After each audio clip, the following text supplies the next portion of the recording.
நல்லதே நடக்கும், நல்லதே நடக்கும்.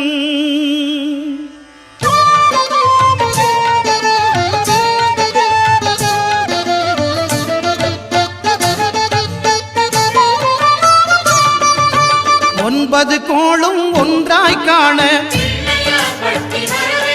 அங்கு கற்பகம் என்னும் கடவுளின் மெய்யில் ஒன்பது கோளும் ஒன்றாய் காண அங்கு கற்பகம் என்னும் கடவுளின் மெய்யில் சூரியன் முதலாய் 9 கிரகமும் பலவித குணங்களை கொண்டிருக்கும். எங்கள் கற்பக தருவில் அவை வரும்போது ஒன்றாய் சேர்ந்து பலனளிக்கும்.